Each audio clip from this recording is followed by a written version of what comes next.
richiesta al Ministero e il Ministero nella programmazione annuale inserisce questo intervento per 340.000 euro.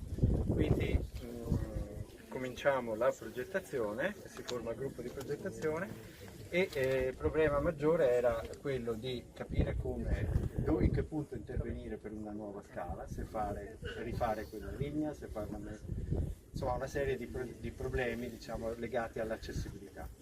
Allora la progettazione ha previsto in via preliminare una serie di indagini sia sui materiali ma anche sul paramento murario, che sarebbe forse stato interessato da un eventuale intervento con questa nuova scala.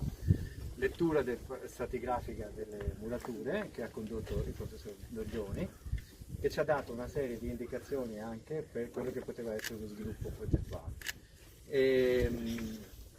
Un altro studio che noi abbiamo fatto parallelamente a livello progettuale è stato uno studio sull'accessibilità e la fruizione del luogo, esteso non solamente a una accessibilità di disabilità motoria, ma anche di disabilità più generale, cioè diciamo sensoriale o quant'altro. Quindi abbiamo fatto anche questo studio proprio nell'ottica di una fruizione maggiore e di una valorizzazione del sito. Secondo me è un lavoro pubblico che potrebbe essere replicato anche in altre realtà, non solo del Veneto ma in tutta Italia.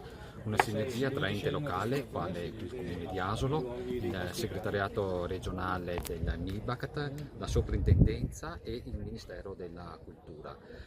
Tutti enti pubblici che hanno messo la loro parte, chi il finanziamento, chi la progettazione, chi l'appalto, chi la collaborazione, la direzione dei lavori, una sinergia che ha portato alla riapertura del monumento simbolo non solo di Asolo ma dell'intero territorio veneto. I turisti quando potranno iniziare a visitare la Rocca di Asolo? Da domani mattina la Rocca è aperta ai turisti, ai visitatori e ai cittadini. Ritengo anche utile sottolineare che anche la Rocca, come il museo e come la torre civica, avrà l'ingresso gratuito per tutti gli operatori sanitari d'Italia che sono stati impegnati nei mesi scorsi contro il Covid-19. Benissimo.